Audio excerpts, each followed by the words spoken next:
Look, the ladybug's out because it's the first day of spring.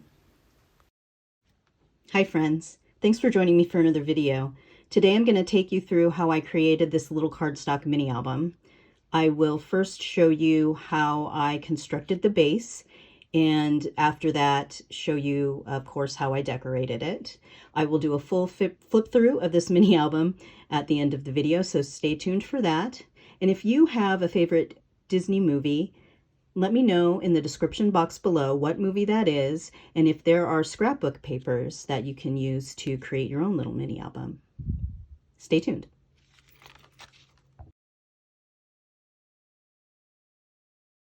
Today I'm going to make a mini album. It will feature this Disney Alice in Wonderland paper pad by Cricut.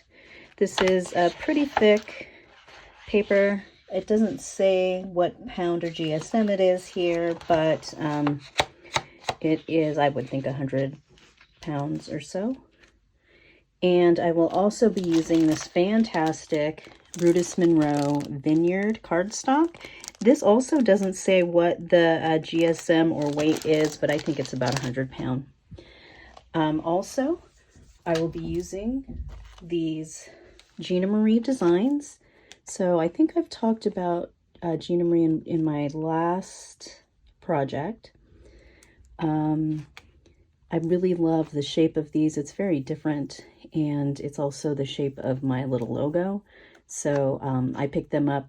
It was like $10 for most of her, the Gina Marie designs die sets are $10, and this one happened to come with 15 different dies. So I really love this one, and it's what I'm going to use to cut this paper, and then we'll make our little book.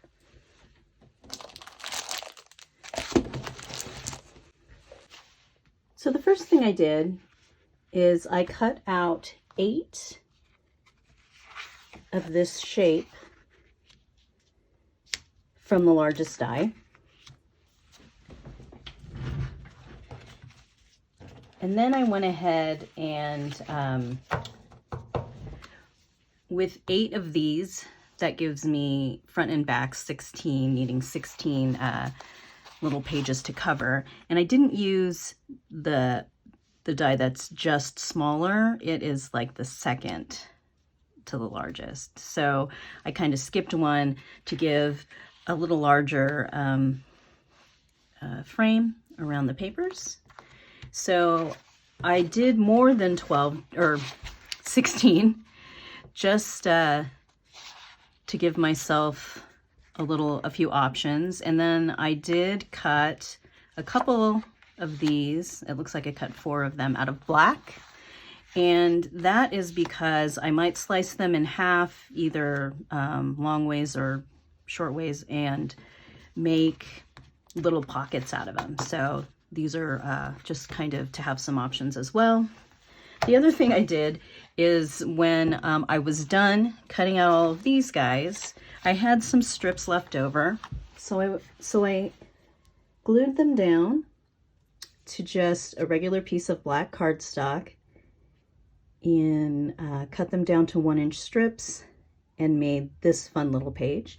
Now I could use this as the cover, or just a page inside. I haven't really decided yet. I was also given some Alice in Wonderland stickers that are match the Disney style of Alice, so I might use those as well.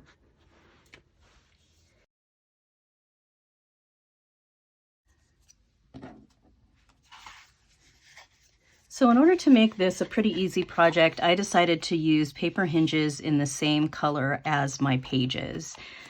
These I made from the scraps of when I was cutting these shapes. So I didn't have to use an additional piece of paper.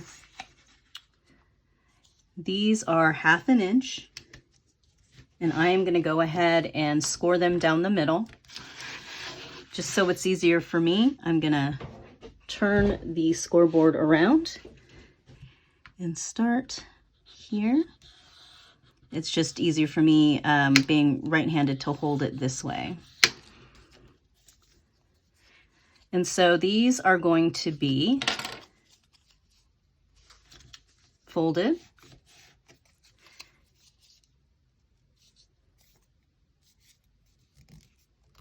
And then I'm going to go ahead and miter the corner.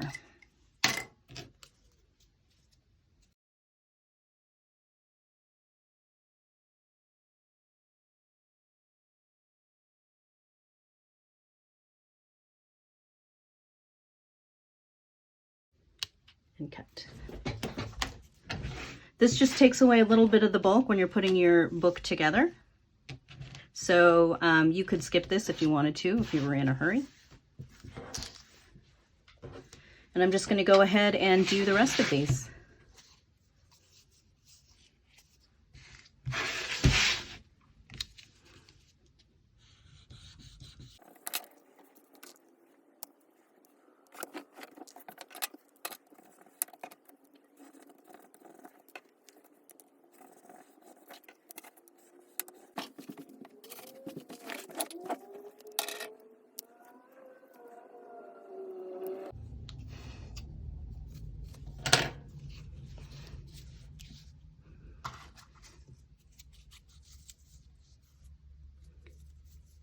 So I don't know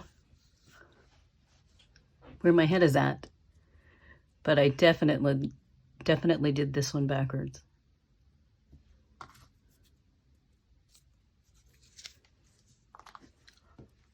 Also, you don't need however many this is. You only need 7. If you're using an 8-page book, you only need 7 hinges. But I cut extra, so I just went ahead and scored them just in case I need them.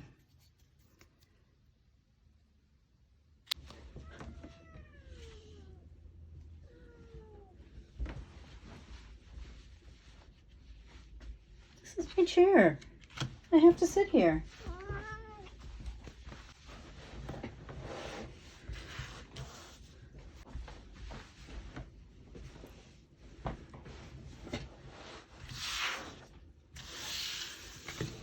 So I did that really cool thing where I don't turn on the video recording. So you can see here that I just take 2 pages and I just put the little strip in between the 2 pages. I do it 1/2 at a time. So first I glue to the front, I give it a second to dry, and then I glue the second page.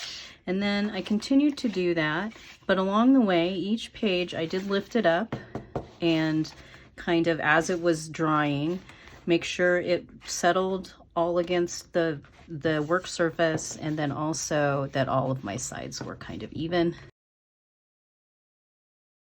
So if that doesn't make sense, first I glued 1/2, glued it down right to the edge.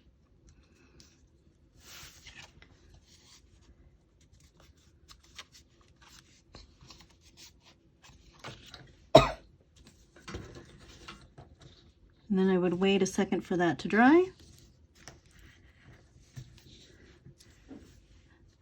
The wait time really depends on the glue that you're using. And then I do the other half.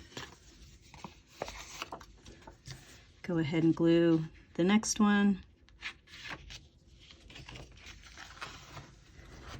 And line them up, make sure the top is kind of even and the sides are kind of even, and then wait for that to dry. Burnish it, and go on to the next piece. Now you can use this strip binding technique for almost any shape. Of course, it's easiest when you're doing something with a straight edge, and that's where you want your spine to be, is along a straight edge. But you can also do it with different shapes. I've done it with circles and with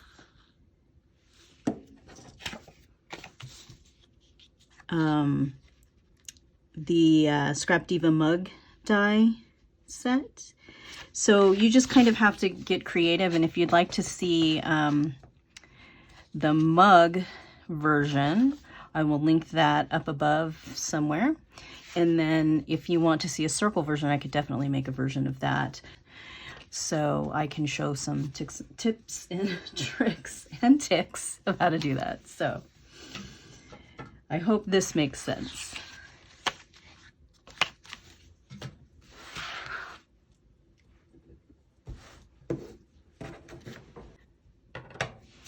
So you may have seen some of my videos previously where I use double-sided pages, double-sided paper in a mini album. And so what I like to do is I like to go through the pages and kind of lay them, not necessarily starting in the order that I want them, but lay them with the side up that I want to see when I glue it down. That way, as I go through, I can lay one down, lay the next down, lay the next down.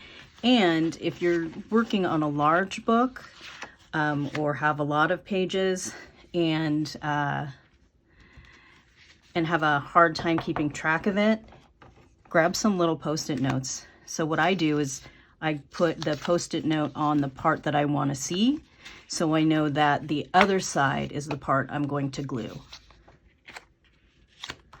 So for now, I'm just going to take a quick look through these and decide what order that I want to see them in and what should be facing out.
For my pocket, I just want to put in a little notch. So I'm just going to eyeball about 1/2 inch from this center point down and try to center it a little bit. So that gives us a little notch, and then we'll make our pocket.